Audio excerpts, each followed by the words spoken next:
Have you ever done this? You walk into a coffee shop, you see a shelf full of beautiful bags, and you feel like you need a secret decoder ring just to figure out what to buy. You're definitely not alone. All those fancy words are supposed to help, but let's be honest, they can be super confusing. Well, today we're going to fix that. All right, let's just jump right in. Look at this label. Pretty standard stuff for a specialty bag, right? You've got Columbia Boulevard. Okay, that's a place. But then Yellow Coutura, washed process, an altitude of 1,700 meters? What on earth does any of that actually tell you about how it's going to taste?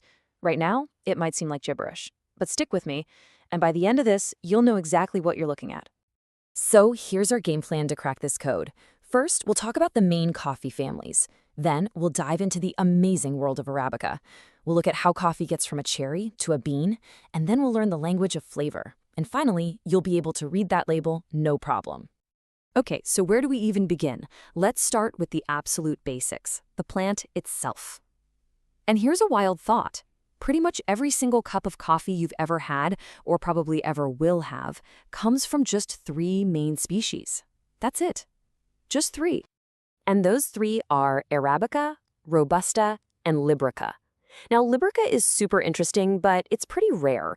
You're not going to see it very often. So for today, we're really going to focus on the 2 big players, the ones you see everywhere, Arabica and Robusta.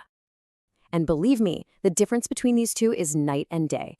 Think of Arabica as the fancy one. It's what most specialty coffee is. It's all about those delicate, sweet, floral, and fruity flavors. Robusta is the powerhouse. It's got this bold, earthy, kind of rubbery flavor and a ton more caffeine. It's the stuff that gives espresso its chick and that thick crema, and it's often used in instant coffee. And if you're wondering why we're so obsessed with Arabica, well, this chart says it all. It's a whopping 75% of all the coffee grown in the world. The entire specialty coffee scene, it's all built around the complex, delicate flavors of Arabica. So that confusing label we saw, 9 times out of 10, you can bet it's talking about an Arabica coffee. All right, so we've narrowed it down. We're in the world of Arabica. But saying Arabica is kind of like saying wine. It's a huge category. So we need to get more specific. And that brings us to our next key term on the label, the varietal. So what the heck is a varietal? The absolute best way to think about it is with apples. You know that a Granny Smith and a Red Delicious are both apples, right? But you also know they taste totally different. That's exactly what varietals are for coffee. They're different subspecies that give us a huge hint about what kind of flavors to expect. So let's meet some of the family. First up is the ancestor, the original gangster of coffee, Typica. This is one of the very first Arabica varietals ever found, way back in Ethiopia. It traveled the globe and became the parent to so many of the other varietals we drink today. Then you've got bourbon. And no, let's just get this out of the way. It has absolutely nothing to do with the whiskey. The name actually comes from the Bourbon Islands. It's a natural mutation of Typica, and it's famous for one thing, this incredible, rich sweetness. We're talking caramel, butterscotch vibes. And of course, we have to talk about the rock star of the coffee world, Geisha. It originally came from a place in Ethiopia called Geisha, but it became a global sensation when a farm in Panama grew it and just blew everyone away at a competition. The flavor is insane. It's like perfume in a cup. Think jasmine, bergamot, all these beautiful floral notes. It costs a lot for a reason. It's just one of a kind. Okay, so we've got our species, Arabica. We've got our varietal, like bourbon or Geisha. But now we get to a step that is maybe one of the most important for determining flavor, processing. This is all about how you get the bean out of the fruit it grows in, the coffee cherry. And how you do it, well, it changes everything. Let's start with the washed process. It's pretty much what it sounds like. They use water to scrub all the fruit and pulp off the bean before they dry it. The goal here is clarity. By removing the fruit, you're left with a taste that is super clean, really bright, and lets the natural flavors of the bean itself, its origin and varietal, be the star of the show. Now, on the complete opposite end, you have the natural process.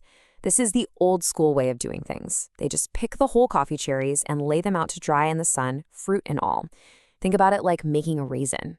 As that fruit dries around the bean is just soaking up all those sweet, fruity sugars for weeks. It's a flavor infusion. So what's the bottom line for your cup? Washed coffees are going to be clean, crisp, and bright. They let the bean's inherent flavor shine. Natural coffees, they're the wild ones. They are super fruity, sometimes a little funky, almost wine-like, with this big, heavy body. There's no right or wrong here, just two totally different flavor experiences from the same plant. We are so close. We've got the plant, the specific varietal, and how it was processed. The very last piece of this puzzle is the language itself, those tasting notes. Let's decode what roasters are actually trying to tell us. First up, you'll see the word body. This has nothing to do with flavor. It's all about the feel. It's the physical weight and texture of the coffee in your mouth. Ask yourself, does it feel thin and light, almost like tea? Or does it feel thick, rich, and kind of coat your tongue? The milk analogy is perfect here. It's literally the difference between how skim milk feels versus how whole milk or even cream feels. That's body. A heavy body lingers, a light body is gone in a flash. Okay, next word, acidity. This one trips people up, but it's so important. When we talk about acidity in coffee, we are not talking about sourness, like spoiled milk. No way. We're talking about a good thing. It's not bright, tangy, vibrant pop of flavor that makes your mouth water. Think of the tartness in a crisp green apple or a squeeze of lemon. That's good acidity, and it's what makes a coffee feel lively. And last but not least, aroma. This one's easy. It's the smell, and it's a huge part of taste. I mean, coffee has more aromatic compounds than wine. The smell of the beans when you grind them, the smell of the coffee as it brews, that's your first clue to the whole flavor experience you're about to have. Okay, deep breath. We've done it. We've covered species, varietal, processing, and the tasting language. Now, let's go all the way back to the beginning. Let's look at that label one more time. And look at that. It's not so scary anymore, is it? We know that Columbia Boulevard is the country and region. Yellow Caturra, that's our varietal. And now we even know its fruit was yellow. Washed process. Ding, ding, ding. That tells us to expect a clean, bright cup. That high altitude usually means a more complex and interesting bean. And the tasting notes, brown sugar, caramel, that's the final promise of what we might taste. You see? It's not a mystery anymore. It's a map. Every single word on that bag is a clue, a part of the coffee's story, guiding you to a cup you're absolutely gonna love. It's your guide. So now you've got all the tools you need. The only real question is, what are you going to try first? Are you on Team Washed, looking for that clean, bright flavor? Or are you gonna go for a wild, fruity natural? The adventure is out there, and it starts with the very next bag of coffee you pick up. Enjoy it.